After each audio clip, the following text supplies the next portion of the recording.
All her fault begins with every parent's nightmare. Marissa had agreed to a playdate for her son Milo after receiving a message from one of the other school moms, Jenny. But when she gets to the address, she realizes two horrifying things. Her son isn't there, and this isn't even Jenny's house. Panic sets in immediately. The number that texted her isn't going through, so she frantically calls another parent, Sarah, to ask if she's seen Milo. Sarah is confused. Jenny's son, Jacob, is actually at her place right now with a bunch of other kids, including hers. There's no playdate planned with Milo. Marissa asks for Jenny's number and calls her directly, only to find out Jenny never sent any playdate message. Milo isn't at school, and he's not with his dad either.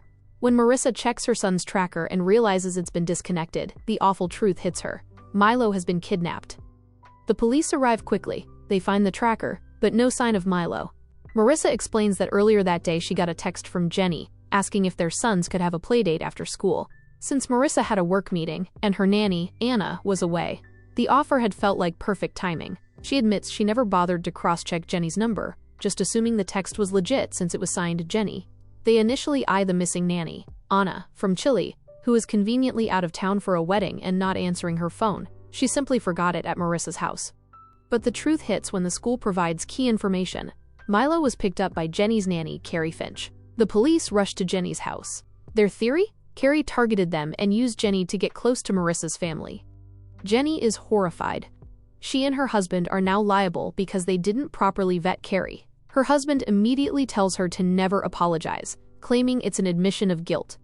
However, Jenny and Marissa have a real bond. They became friends after connecting over their shared frustration with their spouses at a parents' meeting. Jenny's husband's uselessness is showcased when he couldn't even get his son to sleep while Jenny was at a work function and kept disturbing the woman with texts about where everything was. So when Marissa's own husband blames her for not checking the number, she flees the house right into Jenny's comforting embrace. Despite her husband's warning, Jenny tearfully and profusely apologizes as she holds her friend. The story fast-forwards 27 days. Milo is still missing. The detectives are suddenly blindsided by a completely new, shocking development. One of the people they were investigating for the kidnapping has now murdered someone else. This mystery person has shown up with a lawyer, ready to talk, leaving the police completely stunned and unsure whether they should even bring up Milo's disappearance. God, the husbands in this show are awful. Especially Jenny's husband, Richie, who blames her for not realizing the glowing references Carrie gave were all from fake people, even though he left the entire nanny search to her. And now, with Carrie gone and no nanny in sight, Richie doesn't want her hiring anyone new, but also isn't lifting a single finger to help. From their visit, the police basically deduced two things. Richie's an asshole, and Carrie took a day off on the 25th. Marissa's husband seems a little bit okay, but we learn that he is really not. 5 years ago, when they brought newborn Milo home, Marissa was a working mom running on fumes, trying to juggle everything. Peter refused to help with night feedings, simply not understanding why she was so tired. She had to solve her problems alone. Currently, they are still not on speaking terms after Peter blamed her earlier as they drive to a press conference. Humans proving to be assholes that they start prank calling Marissa for ransom. Apparently their wedding picture online makes them look like some rich, out-of-touch couple, and the internet's decided they deserve it. The press conference itself is a total disaster. Reporters shred Marissa for letting Milo go on a playdate to a house she never verified. They accuse her of negligence, of not confirming Jenny's number, and even of staging the entire kidnapping for money because she contacted a publishing company, which was actually to get a contact for an author who wrote a book about kidnapping, not to sell her story. Despite the relentless public attacks and everyone urging Jenny to cut ties, fearing a lawsuit, Jenny stands by Marissa. During a comforting moment, Jenny reveals that Carrie took the 25th off. Marissa confirms that Peter also took the 25th off. They immediately assume Peter was having an affair with Carrie, but Peter vehemently denies the affair. His genuine distress suggests he's telling the truth, raising the question, if he loves his wife this much, why is he so useless at home?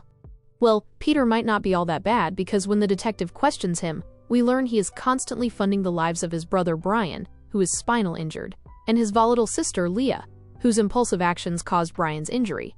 Peter's uselessness may be a result of his hidden enormous financial and emotional responsibility to his family, which he sees as his duty. The case takes a sharp turn when Carrie's car is found abandoned, and the location suggests someone else picked her up, meaning there's a second kidnapper. We get our first clue when Marissa receives a call from a mall about the cake she wanted to buy for Milo's birthday this Saturday, but Jenny realizes Milo had actually said malt cake, not malt cake. Milo wanted a malted milkshake flavored cake. the same flavor Jenny's son loves, and one Carrie often bought for him. Comparing the nanny's credit card statements reveals that Anna, Marissa's nanny, and Carrie, Jenny's nanny, were both buying the kids the same specialty malted milkshake at the same spot, multiple times at the same time. Anna had lied about barely knowing Carrie. This proves they were close friends, maybe even co-conspirators. We then cut to Carrie, who has changed her appearance and is indeed holding Milo. Her landlady visits, and from the look on her face, it seems she recognizes her as the kidnapper from the news. Anna finally comes clean and admits she and Carrie were actually friends. She told Carrie how Marissa and Peter manage other people's money, we're talking millions, and that little nugget of information seemed to fascinate Carrie. Carrie also asked a lot of questions about Milo, things he likes and stuff, but Anna didn't really read any meaning to it. When Anna reveals how they met up, at the Chicago Marathon, where Peter was running, Marissa had asked Anna to take Milo so she could meet a client. Marissa is devastated by the guilt. Milo didn't even want to go with Anna that day. He wanted to go with his mom. After getting to the marathon, Anna had texted Carrie, who decided to show up. Anna mentions a brief, tense argument between Carrie and an unidentified man, whom Carrie quickly dismissed as just a friend. Now the investigation pivots to identifying this mystery man, while Marissa starts a massive public search. Peter receives a ransom call, and this time it is proven not to be a prank caller when the guy on the phone mentions Milo's favorite stuff. He is instructed to gather a specific amount of money and wait for instructions, which he does by emptying their accounts without telling Marissa, because he has been instructed not to tell anyone. He rushes back to the search area, where the town's massive efforts have yielded absolutely nothing. The only other good news here is Jenny got the client she wanted, the one she met up with when Richie was bombarding her with messages. She comes home excited, only to find Richie sulking about how hard it was to pick their son up, bathe him and feed him, like basic parenting is manual labor. The kitchen looks like a war zone, and guess who has to clean it? Jenny. Again, this man is a teacher, yet somehow allergic to responsibility outside a classroom. When the detectives finally uses facial recognition to find out who Carrie was arguing with at the marathon, it turns out to be Esther's son. Esther is the old lady that lives at the address fake Jenny had texted Marissa as Jenny's address. Detective Alcaraz feels like the only functioning adult male in the entire story. He's got a special needs son, Sammy, and a wife, Casey, who's just as devoted as he is. Their home life isn't perfect, but it's built on teamwork. They share the hard stuff and somehow make it work. You can tell he's the kind of man who actually shows up. But life tests even the decent ones. When the principal of St. Mark's, the fancy school they're trying to get Sammy into, asks Alcaraz to tamper with evidence in a drug case, the temptation is brutal. The principal wants him to swap out the confiscated Xanax for Tylenol, so the rich kid, the associate dean's son, walks free. In exchange, Sammy would get a guaranteed spot at the school. For a father desperate to help his child, that's the kind of offer that eats at your moral core. And Alcaraz refuses, at least at first. Even after getting the mystery man's picture, no one is able to identify him. All that's left is leaking it to the public, but Marissa is worried. It's one thing to release Carrie's name. She is a woman and would most likely take care of the boy, but they can't really predict this man's behavior if his pictures gets plastered on the news. And Marissa is right to worry, because we see the mystery guy at a gas station buying boxed mac and cheese with Milo, whom his blonde hair has been dyed black. This man has a gun, and he definitely doesn't want to be famous. Still, the cops have no choice but to release his pictures. Esther quickly visits the station to reveal the mystery man's name is Kyle. She was his foster mom and confirms he was once a promising young man working in construction until a 6-year prison stint for controlled substance possession. She hasn't seen him for years and has no idea how he connected with Carrie. With the new information, the police start looking into Kyle. They discover that a week before his release, Carrie visited him in prison. Kyle's old cellmate suggests they might be related and advises Alcaraz to search Kyle's old neighborhood, predicting that's where he'd hide now that his picture is public. Staking out Kyle's former construction company, they find an uncooperative woman who gets on a bus, but it's clear she knows Carrie, whose real name is actually Josie. Ultimately, Alcaraz decides to switch the Xanax to give his son a fighting chance when he and his wife die. The school can help the boy communicate well and be a little dependent. He's fighting his conscience when he gets a call. The lady who attended to Kyle at the gas station has him on CCTV. Based on the non-microwavable mac and cheese Kyle bought, detectives deduce he must have rented an apartment nearby with a stove. They find the house, and the landlady we saw earlier opens up the place. She didn't deduce anything, like I thought. They find traces of blood, and then, not far from there, a body in the lake. The body found in the lake turns out to be Kyle. He was shot in the back, confirming that Carrie has a gun, raising the danger level exponentially. One of the things found at the rental is a frog doll, which the parents recognize as Milo's favorite toy that disappeared during Easter, long before Carrie ever started working for Jenny. Which means Carrie somehow had access to Milo at the Easter getaway cabin. There were only 5 people at that cabin: the parents, Brian, Leah, and Marissa's gambling addict business partner, Colin. So the question becomes, who gave Carrie access? Peter immediately suspects Leah. She's a recovering addict, and despite her insisting she's clean, he's convinced she must have invited some shady dealer who was secretly working for Carrie. Colin, who is having a secret relationship with Leah, calls him out immediately, accusing Peter of pretending to help people just to feel morally superior to them. Everyone, including me, thinks Colin is crazy until everything starts unraveling. Marissa, restless and exhausted, invites Jenny over for company while trying to prepare for an upcoming interview. Milo's birthday cake has just been delivered, and she figures cleaning the house together might keep her distracted. But Peter, ever the control freak disguised as the perfect husband, politely asks Jenny to leave, insisting he'll help instead. He takes over the cleaning himself, which sounds sweet at first, until you realize this is exactly how Peter controls people. He does what he thinks you want, not what you actually want. When Marissa lashes out at him, he decides to cool off with his brother Brian. The reason Leah is a screw-up is because she has been carrying the guilt of paralyzing Brian since childhood. When they were kids, Leah had been chasing Brian during a game. He tripped, fell, and that fall changed everything. Peter arrived first, and it crushed him to see his brother like that. Ever since, he's made it his mission to fix Brian. The problem is, Peter's idea of help is torture. He forces Brian to use a walking stick, even though it causes excruciating pain, refusing to let him use the wheelchair that actually gives him freedom. Because Peter always believes he knows best. When Peter notices some of Brian's pain meds missing, he immediately blames Leah again. She goes as far as taking a drug test to prove she's clean, and when the pills later turn up, all Peter has to say is it's only a matter of time. Everything scatters when Brian calls the hospital. He was supposed to have a spinal reconstruction surgery, which Peter told him he wasn't eligible for, only to hear he was eligible and Peter lied. Brian, furious and drunk, trashes the house in his wheelchair until Peter finally admits the truth. And yet, even in confession, Peter doesn't think he's wrong. He argues that Brian couldn't make it on his own anyway. Brian wasn't even the one pushing to walk. He just wanted to do things without pain. Peter was actively acting like he wanted his siblings to be dependent, but he didn't want that. He loves being needed. What a weirdo. In the end, he confesses that he was the one who caused Brian's injury. As kids, he'd stuck his foot out, intending for Brian to trip onto a pile of pillows, but Brian hit something else first. Leah, seeing Brian fall while she was chasing him, instantly blamed herself, a guilt Peter let her carry for years, saying he was giving her something to blame for her screw-up. It becomes a screaming match until Marissa violently trashes Milo's birthday cake. Peter tries to pivot back into his loving husband act, but Marissa explodes, screaming that her favorite thing about Milo is she uses him to get away from Peter. She admits the longer they're married, the more suffocating he becomes. The fight is instantly stopped by a phone call. A little boy matching Milo's description is at the police station.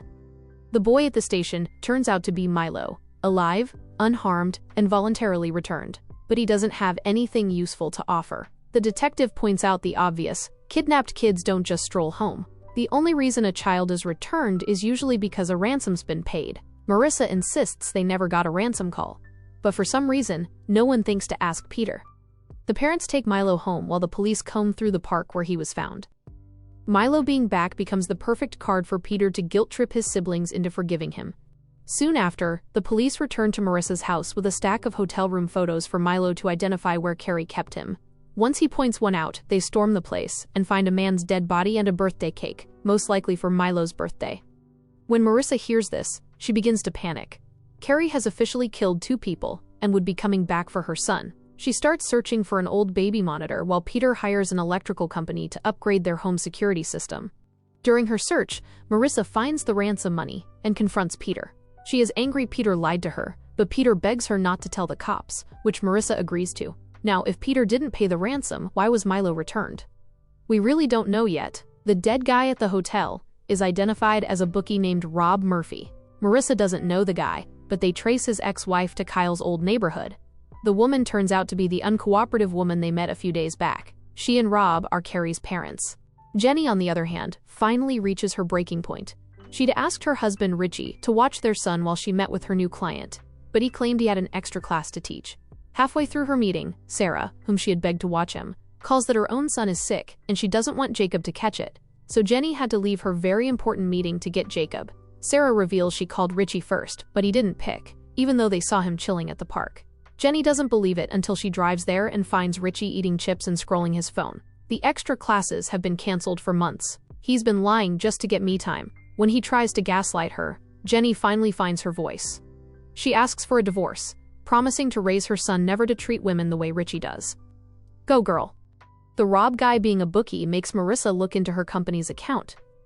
On the day Milo was kidnapped, she was called about a discrepancy with one account that she manages, Philip's account 8, but she couldn't focus then and delegated it to Colin to sort out.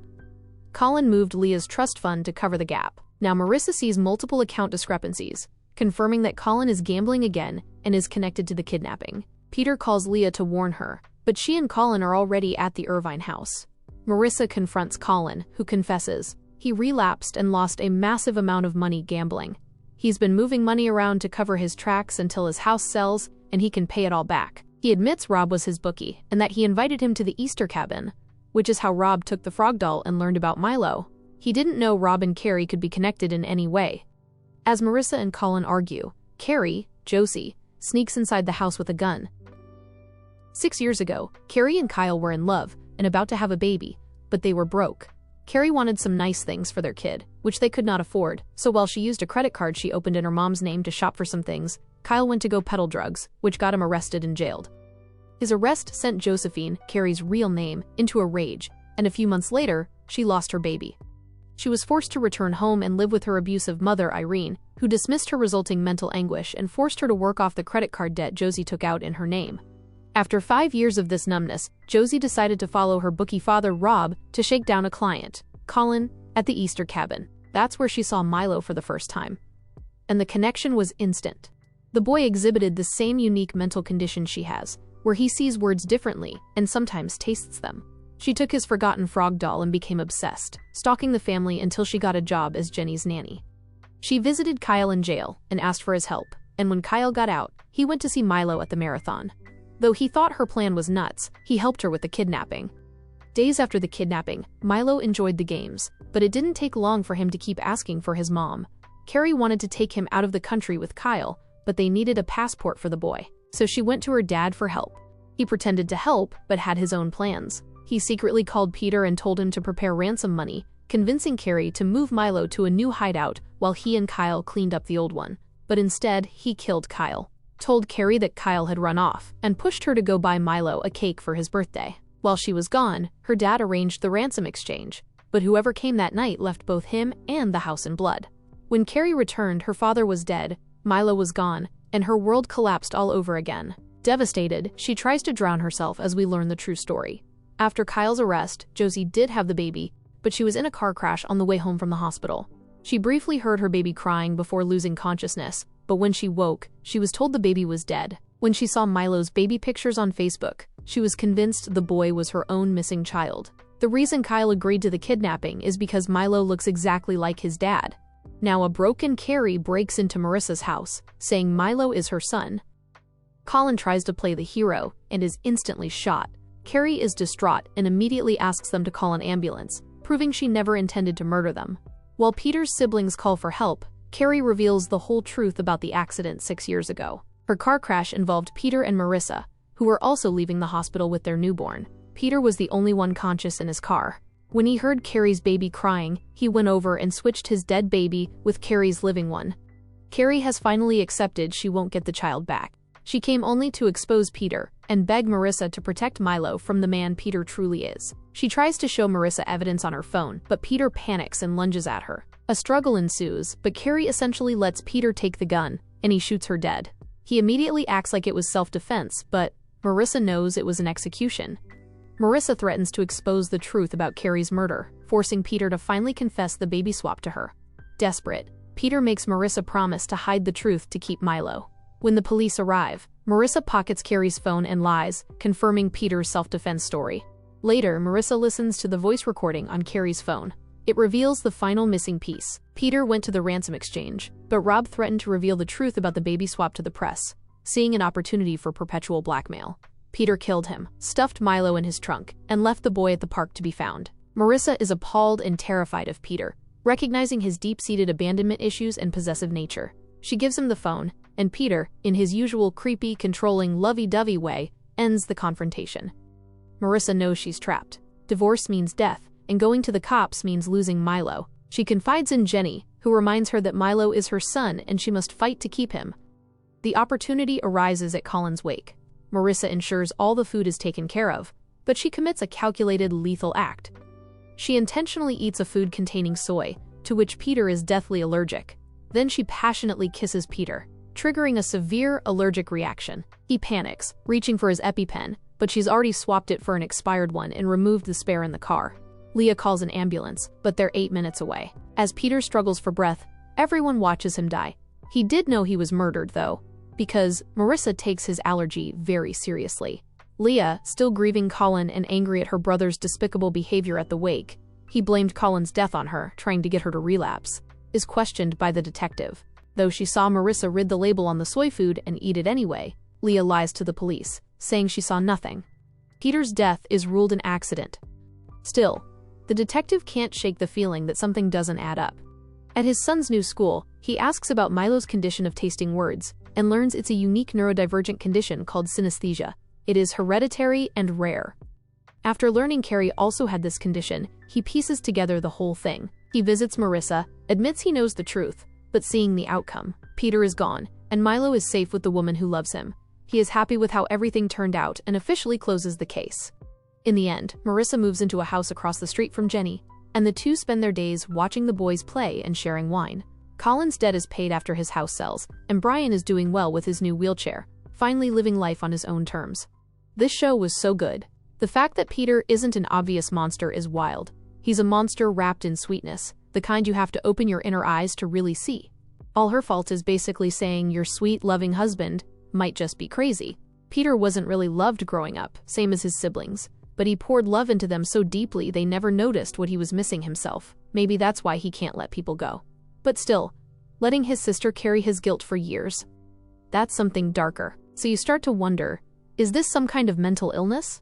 Or is it just what happens when love turns into possession?